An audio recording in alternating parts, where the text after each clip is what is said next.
أحب الله والإسلام، أحب الله والإسلام، أحب الله والإسلام، أحب الله والإسلام، أحب الله والإسلام والقرآن والجنة، أحب جحافل الإيمان ترفع راية السنة، أحب الله والإسلام والقرآن والجنة، أحب جحافل الإيمان ترفع راية. إن الحمد لله نحمده ونستعينه ونستهديه ونستغفره ونعوذ بالله من شرور أنفسنا ومن سيئات أعمالنا. من يهده الله فلا مضل له ومن يضلل فلا هادي له، وأشهد أن لا إله إلا الله وحده لا شريك له، وأشهد أن محمدا عبده ورسوله صلى الله عليه وعلى آله وأصحابه وسلم تسليما كثيرا. أما بعد. As we promised, this is the start of the explanation on the usul al-thalatha, the three fundamental principles. As you all know, it's a booklet, not a book, a booklet on Tawheed.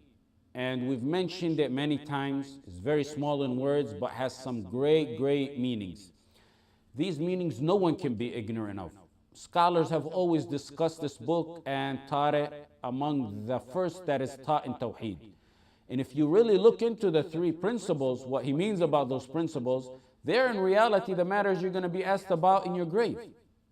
So you need to know really as best as one knows those three principles. And you need to apply them. So when you're asked about them in the grave, you quickly go through them, inshallah ta'ala. We start gradually because knowledge in Islam is to be taken gradual. You don't wake up overnight a alim or a sheikh. Ibn Abd al-Barr in his book al-Jami' said, Az-Zuhri said, من رام العلم جملة ذهب عنه جملة. من رام العلم جملة ذهب عنه جملة. إنما يطلب العلم على مر الأيام والليالي. Ibn Abd al-Barr in his book al-Jami' said, whoever seeks to get knowledge in a lump sum overnight, it leaves him, knowledge leaves him, it ends up leaving him in a lump sum. Knowledge is to be attained slowly over days and nights. Knowledge needs patience, it needs persistence. It's a step-by-step process. You don't go, for example, to some in-depth aqeedah books and then getting frustrated and facing complex matters you can't break down, which you would have been able to do had you went in a step-by-step process. Some brothers tell me they're studying aqeedah books, Tawheed books that ulama have had hard time breaking down. And the bigger problem is they're studying it on their own, and to top that off, they're not even studying it in the language of the author. So explain to me how you can understand it like that. If you are unable to get to a teacher, which many, especially this day and age, they can't get to a teacher, that's a whole different story. But you still gotta at least know how to start.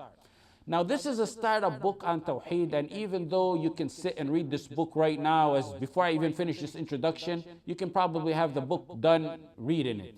It still needs to be broken down, sentence by sentence, so the student of knowledge understands the deep meaning of what that book really entails. If you start in the step-by-step process and you find it difficult, which you may be able, you finding it difficult, never ever give up. This simple book that you have before your hand, I studied it cover to cover with 11 different shuyukh. And portions of it I studied with even more than that. But the entire booklet with 11 different shuyukh. Al-Khatib al-Baghdadi in his book Al-Jami' narrated, a student of knowledge went to the shuyukh of hadith to learn. He found knowledge of hadith is very difficult. He got frustrated and he said, this is not for me. One day he was walking, casual walk, and he seen water dripping on a stone, maybe a spring. If you've ever seen a spring, especially where water's been dripping on a stone for years and years, or even if you look at a fountain that's been dripping on a stone or even cement, it dents it. It dents the cement or the rock over the years. Water. He said to himself, wow, look at that. Water as light as it is latif, soft, mild. It affected a stone as hard as it is. He said, knowledge is softer and lighter than water. My heart and my mind are not as hard as a rock. He went back to studying hadith and became a very well reputable, famous scholar of hadith. Start gradually. And as you go on, move patiently. Move up, move forward patiently. This is the start of the classical study we mentioned, and it's to create, I'm not going to say students of knowledge, inshallah, it's to create ulama. The other lectures we did, and we will continue to do, like the University of Yusuf, the Ultimate Pleasure, the Love and Fear series, the question and answers, they're informative, inspirational. There's definitely knowledge in them, but that's not what makes a alim. Those kind of lectures are not what can make a alim. If you hear a lecture here and there and attend a 2-day seminar, an event and trailer here and there, that's good. But if that's what makes a alim, then the whole ummah is ulama, because your fathers have been attending Jum'ah for about 15, 60 years. And they've been attending lectures between Maghrib and Isha for even more of a similar time. There's a structured study to becoming a student of knowledge and alim. There's uncountable number of benefits in studying Islam in the classical way. This is a step-by-step process that will encompass the Medina program, inshallah, and even more than that, bi'idhnihi ta'ala, if Allah blesses us to continue. The next issue. Many people, and I really say it with no exaggeration, alhamdulillah, from all over the world, they want to come and study with you, with us, especially from UK, Europe, parts of the US, and even some Arabic countries. And as you know, we don't have resources in a very well-established place to accommodate such a number of students yet. My father has taught me and done so throughout his career never to charge or take anything for da'wah, whether it may be a marriage or seminars or lectures or classes like this or even more than that.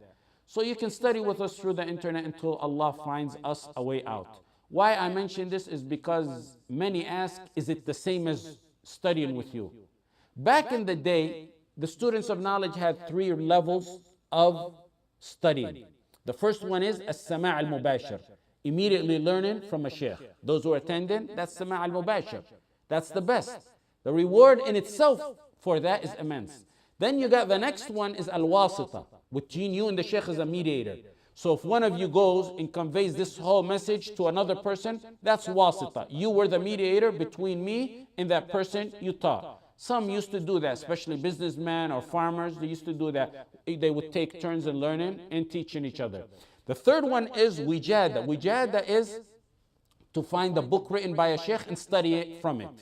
Now, where does learning from, for example, from a sheikh on YouTube come in? In my opinion, it's higher than number 2.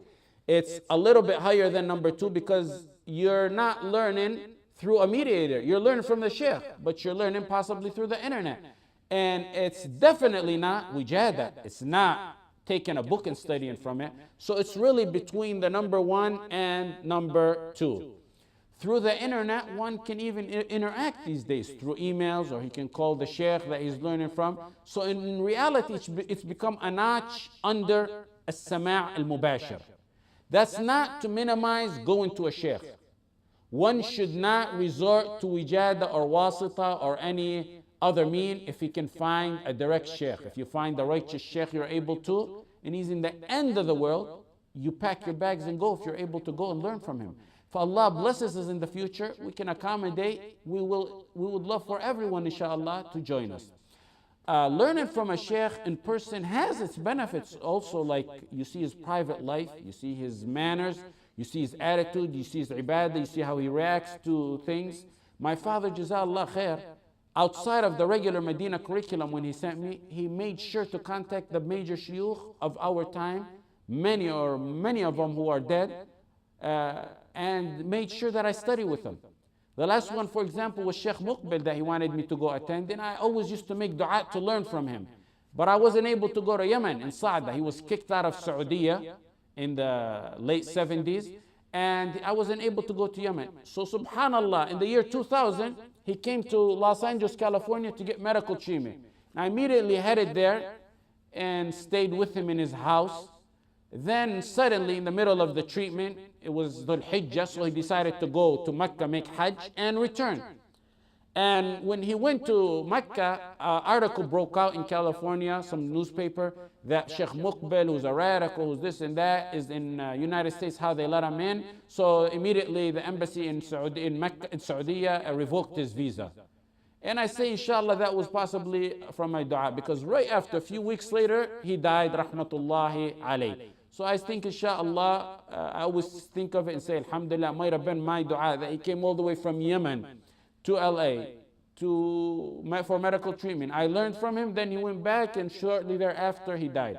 So if you can pursue a reputable, righteous sheikh who fears Allah and is not a low-life, deluded, sellout modernist, or promoter for the kufr or kuffar, or those who work for governments, if you can find that, then surely go ahead and learn from him and follow him, even if he's in the end of the globe. Salaf used to consider a negative characteristic for one to study from books alone. That is considered negative, because they said, "Man kana shaykhuhu kitabu, kana khata'uhu akthar min sawabih." If your book, your sheikh is your book, your mistakes are more than your correctness.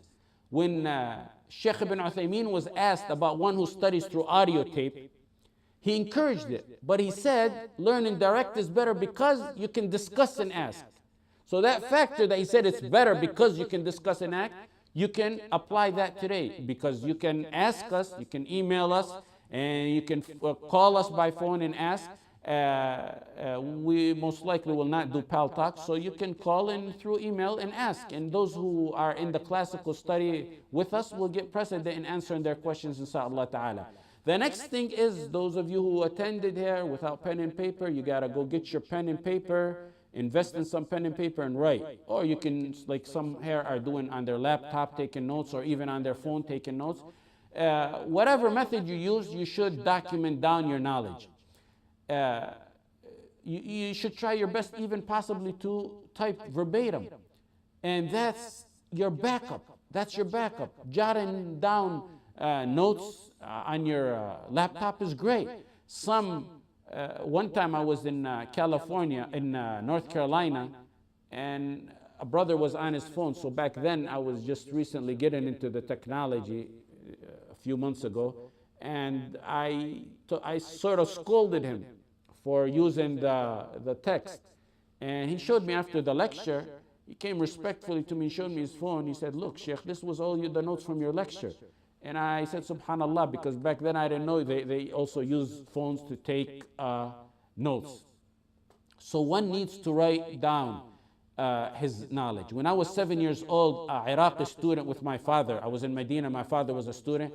He's from Samarra, rahmatullah alayhi. He got killed in 1980 in Iraq. He came to me, told me, "Your father's a lion. Your father, in class, he writes every single word down." And then I used to notice my father in the haram, in his classes outside the university where I seen him, he would write everything down and always have an audio record every single lecture. And we still have the tapes still today. So I took it upon myself to do the same. I never ever sat before a sheikh where I did not write every single thing he said. There's some exceptional things you don't write, or that you missed, but I tried my best to write verbatim everything. And in fact, I always refer to my notes that I took from shuyukh. Writing is the trend of the Salaf. Abdullah ibn Umar said he used to write the hadith of the Prophet ﷺ until Quraysh deterred him from that. Then the Prophet ﷺ said, "Proceed and write." The Prophet ﷺ encouraged him to write the hadith. In Sunan al-Darimi, an Muawiyah ibn Qurra ibn Abi Iyas, he said, "كان يقال من لم," look at this, "من لم يكتب علمه لم يعد علمه شيئا." If you don't write knowledge, your knowledge is not considered nothing. Those who don't write knowledge, their knowledge is not considered nothing. They may have possibly meant hadith, but even if they did mean that, it still applies to this kind of study that we are doing today. Sa'id ibn Jubair used to write what he narrated, he used to write what he hears in sand. If he doesn't have nothing, write it down. And when daylight breaks down or he finds something to write it down, he goes and writes it down. And similar things about writing is narrated by Al-Mawardi, by Al-Khalil ibn Ahmad, and by Mahbud, and others. They either documented or encouraged knowledge to be documented. We will start slow. Today will be a little bit longer than usual because of this introduction, but we will start slow and pick up speed as time goes by. And this is, like I said, first of our classical study style knowledge, inshallah. Everyone also should have a copy of this book. And now, alhamdulillah, these days you don't have to go out and buy it. You can go ahead on the internet and print it. I think it's about 5 pages or so in English or close to that. To avoid confusion, before I start, the author starts with 4 matters. Before he gets to the 3 matters, he starts with an introduction of 4 matters. Then he goes and talks about the 3 matters, which is the core book. And then there's an ending and a conclusion at the end of the book that we will talk about, insha'Allah ta'ala. The book, like I said, is no more than 5 pages, but it has great, immense benefits. And we will take it by line, possibly even word by word. Today, we're only going to take Bismillah ar-Rahman ar-Rahim, or even, I don't think we're going to finish Bismillah ar-Rahman ar-Rahim, so we'll probably take Bismillah. He starts off with Bismillah, Basmala. Bismillah is called the Basmala. The author starts with Bismillah ar-Rahman ar-Rahim, and we're going to break that down, point by point. We want to understand as students of knowledge, your understanding to do Bismillah is not like any regular person. There's 1.5 billion Muslim or 1.8 billion Muslims outside. If you ask them why they're saying Bismillah to matters, many may not even know that. As a student of knowledge, you're supposed to get the entire perspective as to why you're saying Bismillah ar-Rahman ar-Rahim to everything. Now you should come out with a different understanding as to why you say Bismillah ar-Rahman ar-Rahim. When you say Bismillah ar-Rahman ar-Rahim, you're exerting your entire Tawheed to Allah in that matter that you're saying Bismillah to. It has all aspects of Tawheed in it. You're saying, when you say Bismillah, you say, Bismillah, Allah permits me to do this. Adhin Allahu li. Bismillah. And if Allah did not permit me, I would not do it. So when you're saying Bismillah, you're saying, I'm doing it for the sake of Allah because Allah permitted me to do this. Allah allowed me to do this. Adhin Allahu li. I'm doing it for your sake, Ya Allah, because you permitted me, you allowed me to do this. That's why you don't say Bismillah when you're committing a sin. May Allah guide us and protect us from that. But if someone, la samahallah, is drinking alcohol, they don't say Bismillah. You don't say Bismillah, because if you say Bismillah, you're actually getting 2 sins. You're saying Bismillah that Allah permitted you when Allah never permitted that, and you're getting the sin for drinking the alcohol. So you're getting 2 sins if you do say Bismillah. Even though, believe it or not, it's a trend in some countries, in some Muslim countries, that they say Bismillah before drinking alcohol. So that's Tawheed al-Uluhiyyah. Bismillah, Allah permitted me to do this. I'm doing this for the sake of Allah. So we're doing this for the permission or by the permission of Allah. This is Tawheed al-Uluhiyyah. The next one, that's the first point. You can call this 1A or point number 1. A second point is 1B or point number 2, whichever way you want to document your notes. Tawheed al-Rububiyyah in Bismillah ar-Rahman ar-Rahim. When you write down, who gave you the power to write? Allah gave you the power to write. So when you say Bismillah, you're saying, I could not have done this without the power Allah has given me. Bismillah, I do this by the power Allah has given me. Bismillah, I eat because Allah has given me this provision, and because had it not been for the power Allah has given it, I wouldn't be able to chew it. Bismillah, I write because if it wasn't for Allah giving me the power, my hand wouldn't be able to move. It would be paralyzed. That's like saying, La hawla wa la quwwata illa billah. If it was not for His power, I would not have done this act. The power that Allah has given me to do this act. That's why Allah says, وَمَا بِكُم مِّن نِعْمَةٍ فَمِنَ اللَّهِ. Every provision you have is from Allah. So that's the second aspect. That's Tawheed al-Rububiyyah. Third one is Tawheed al-Asma' wal-Sifat. You're seeking blessing by the name of Allah. Bismillah, you're using the name of Allah to bless whatever you're doing. So when you're using the name of Allah, and then following, which we'll take later on, Ar-Rahman Ar-Rahim, those are names and qualities and attributes of Allah that we will discuss, inshallah. Ar-Rahman Ar-Rahim we will discuss later. So you're using the name of Allah to bless the act you're doing. That's Tawheed al-Asma' wal-Sifat. That applies to any matter that you say Bismillah ar-Rahman ar-Rahim to. any matter, you say Bismillah too. Bismillah ar-Rahman ar-Rahim is called Bismillah. When I say Bismillah to eat or to final exam, for example, I say Bismillah to bless that matter, to bless the test that I'm taking. That's Asma wa Sifat. Allah gave me the power to eat or to write. That's Rububiyyah. I do this for the sake of Allah, by the permission of Allah. He permitted me to do this. It's halal, so I'm doing it. That's Tawheed al-Uluhiyyah. And likewise, take it for everything else. You understand now? When you say Bismillah, now you're going to get a different perspective of what you used to say Bismillah before. Sometimes you're saying because you read a hadith to say it. Now you understand why you're saying it. Now let's take some linguistic notes on this matter. The ba in Bismillah is isti'ana and tawakkul. The ba, to seek help and dependence on Allah.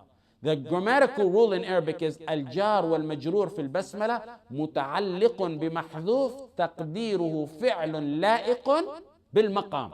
When you say Bismillah in Arabic, it automatically implies you're saying Bismillah I eat, Bismillah I drink, Bismillah I write. You don't have to say the act that you're saying Bismillah to it. You don't have to specify I drink, I eat, I write.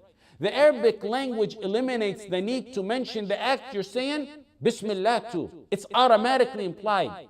So you don't have to say the word I eat. You don't have to say the word I drink. It's automatically implied in Bismillah. That's among the beauties of the Arabic language. When you eat and you say Bismillah, it's like saying Bismillah I eat, even though you don't tag on the word I eat. I want you to understand this fully. If you're writing and you say Bismillah, it automatically means Bismillah I write. الجار والمجرور في البسملة متعلق بمحذوف تقديره فعل لائق بالمقام. That's the grammatical Arabic rule. Now we establish that rule. Every time I say Bismillah, it automatically means Bismillah I eat. It automatically means Bismillah I drink if I'm drinking. Bismillah I'm riding in my car. It always comes after the name of Allah. Note, I always said Bismillah I eat. I never said I eat Bismillah. There's a big difference. Why is it Bismillah I eat, not I eat Bismillah? There's a big difference. This is the second grammatical rule that you're going to learn today. The scholars of Nahu said for two reasons. First of all, you start with Bismillah, the name of Allah comes first in the sentence. Bismillah, I eat, let the name of Allah come to bless it. Second is that slight change makes a huge difference. Because when you delay naming the act after, in Arabic grammar, by saying Bismillah I eat instead of saying I eat Bismillah, in essence, it limits your action solely for the sake of Allah. The grammatical rule is تأخير العامل يفيد الحصر. تأخير العامل يفيد الحصر. Bismillah I eat. I don't eat by any name other than your name. You limit it for the sake of Allah. Only for you, Allah, I write. That's the difference between saying Bismillah I eat and I eat Bismillah. Only for you, Ya Allah, I write. Only for you, Ya Allah, I drink for your sake. We took so far how Basmala encompasses the three Tawheed and then the two linguistic rules. And now that's 5 points we took all together. Now let's take the sixth point. Or you can number them. The first one, Tawheed al-Uluhiyyah, Tawheed al-Rububiyyah, Tawheed al-Asma wa Sifat. You can say A, B, C. And then the linguistic rules, A, B, 2, A, B. But all together we took 5 points. Now here, the next point, the sixth point is, why does he start with Bismillah? This is a matter of ibadah. And when you do ibadah, the burden of proof is on you to bring proof. You have to bring proof. When you're doing ibadah, the burden is on the one doing the ibadah to bring proof. Number one proof for that is he's following in accordance with the Quran. The Quran starts with Bismillah. He's starting to bless his work with Bismillah. There's 114 Bismillah Rahman Rahim in the Quran. Even though there's 113 in the start of the surah, Tawbah doesn't have Bismillah Rahman Rahim. But in Surah An-Naml, Innahu min Sulaiman wa innahu Bismillah Rahman Rahim, compensates for the one missing in Surah Tawbah. Ibn Abbas said the Prophet ﷺ did not know the beginning and end of surah except by Bismillah Rahman Rahim. Secondly, the Prophet ﷺ used to write his letters and start them all off with Bismillah Rahman Rahim. In Bukhari, in Muslim, from Muhammad ﷺ to Hiraqil, he started that letter Bismillah ar-Rahman ar-Rahim. And then he said, peace be unto believe. Bismillah ar-Rahman ar-Rahim. Min Muhammad, Abdullah wa Rasul, ila Haraqil Azim al-Rum. Assalamu ala man ittaba al-Huda, amma ba'd. In Sulh al-Hudaybiyah, when the Prophet ﷺ made a treaty with Quraysh, Suhail ibn Amr came to do the treaty with the Prophet ﷺ between him and Quraysh. He told Ali, Uktub Bismillah ar-Rahman ar-Rahim. He told Ali, start and write and say Bismillah ar-Rahman ar-Rahim. Az-Zuhri said, narrated a similar hadith like that. Ibn Hajar said it's the trend of the scholars and that which is settled upon that they always start their works with Bismillah ar-Rahman ar-Rahim. Abu Bakr did the same when he sent Anas ibn Malik to Bahrain, and he sent a letter with him. He sent it about sadaqah, and he sent it and he started it with Bismillah ar-Rahman ar-Rahim. Now we got proof from the Quran that the Quran started with it, the Prophet ﷺ's letters, Abu Bakr's letters. And there's a hadith, alleged hadith, that any important matter which doesn't start with Bismillah ar-Rahman ar-Rahim is cut off from all good. Aqta. In another narration, Abtar. The hadith is narrated in Ibn Hibban and other books, and it's weak. It's weakened by Ibn Hajar, it's weakened by Suyuti, al-Albani, and other scholars. Some tried hard to authenticate it, but it's weak.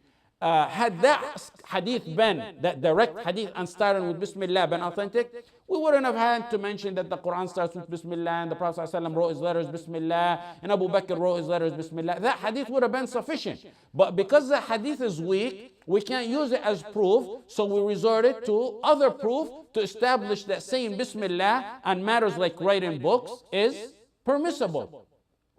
In fact, some scholars, like I said, tried very hard to authenticate the hadith, but it's really a weak hadith and it cannot be authenticated for many reasons that we don't want to get into right now.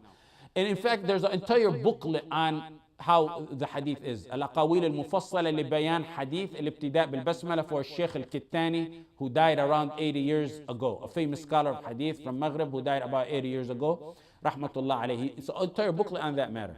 So the next point is the blessing in Basmala. We say Bismillah to bless whatever we say Bismillah on. Bismillah ar-Rahman ar-Rahim to bless whatever act you're doing. Islam encourages Basmala in everything, every situation that you're into. When you're riding, Bismillah. وَقَالَ ارْكَبُوا فِيهَا Bismillah. And he said, ride in it. Nuh told his people, ارْكَبُوا فِيهَا Bismillah. And when sacrificing, فَكُلُوا مِمَّا ذُكِرَ اسْمُ اللَّهِ عَلَيْهِ, eat from that which Allah's name has been mentioned on. Surah Al-An'am. When eating and drinking in Bukhari and Muslim, Umar ibn Abi Salama said that the Prophet ﷺ told him, سَمِّ اللَّهِ وَكُلْ بِيَمِينِكَ وَكُلْ مِمَّا يَلِيكَ. Even in relationship with your wife, with your spouse, Bismillah, Allahumma jannibna shaitan wa jannib shaitan ma razaqtana. When you're turning the lights off, when you're closing a bottle, Jabir ibn Abdullah in Bukhari and Muslim said, the Prophet ﷺ said, close your bottle with the name of Allah. Turn your light off with the name of, turn your light off. Imagine this, with the name of Allah, with Bismillah. Get used to mentioning the name of Allah and everything for your barakah in your life.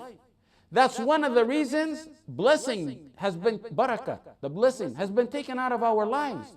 When they resort to materialistic means, we resort to Allah for our barakah. Bismillah is your means to get barakah from Allah in everything.